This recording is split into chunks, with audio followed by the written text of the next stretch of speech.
بسم الله والحمد لله والصلاة والسلام على رسول الله، أما بعد.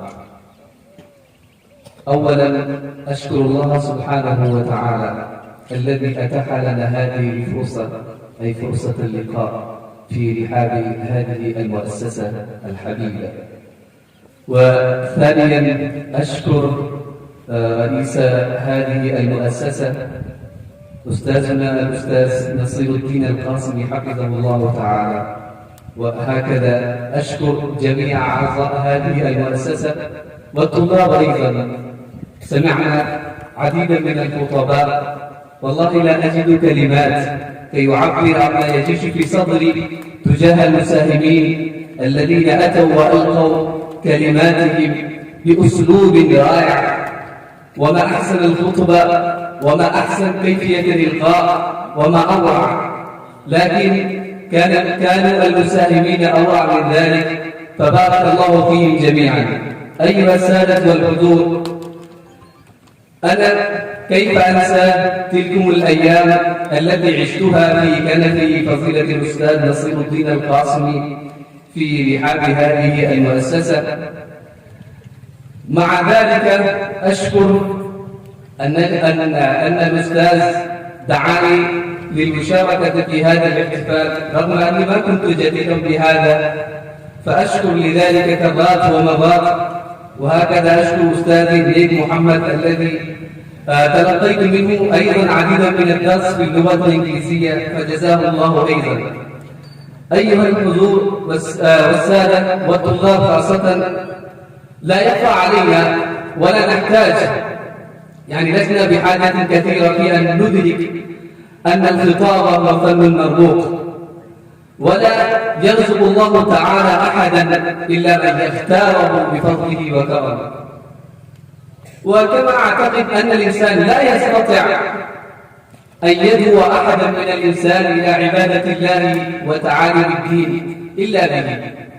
وفي هذا الزمن المعاصر تعد الخطابة أو فن الخطابة من أهم الفنون.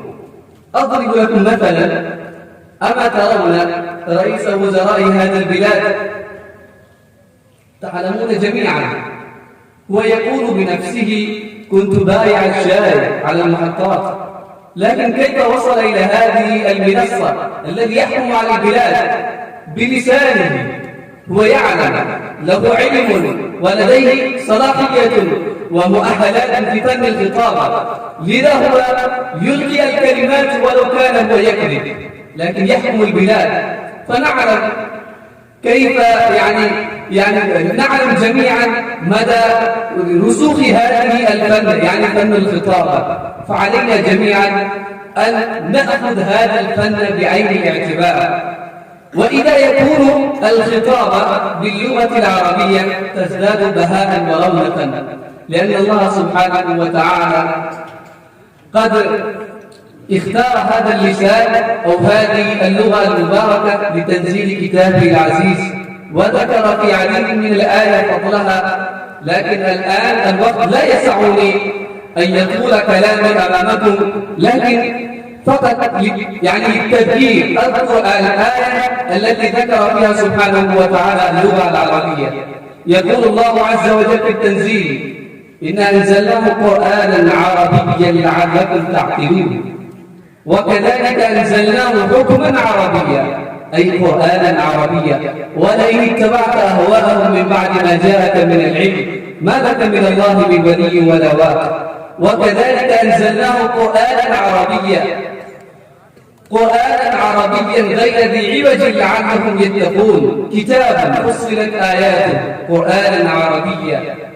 وكذلك أوحينا إليك قرآنا عربيا لتنذر أم القرى ومن حولها، ومن قبله كتاب موسى إماما ورحمة، وهذا كتاب مصدق لسانا عربيا بلسان عربي مبين. ولقد نعلم أنهم يقولون إنما يعلمه بشر، لسان الذي يلحدون إليه أعجمي، وهذا لسان عربي مبين. إنا جعلناه قرآنا عربيا لعلكم تعقلون. ولو جعلناه قرآنا أعجميا لقالوا لولا فصلت آياته أعجمي وعربي. هناك عديد من الآيات التي بين الله سبحانه وتعالى فيها فضائل اللغة العربية. لذا قلت إذا كانت الخطبة باللغة العربية تزداد بهاء ورونقا. والآن أختم الكلام نظرا إلى ضيق الوقت، وأقدم التهاني والتبريكات إلى جميع المساهمين الذين أتوا وألقوا بكلماتهم بأسلوب رائع، فبارك الله فيهم جميعا. والسلام.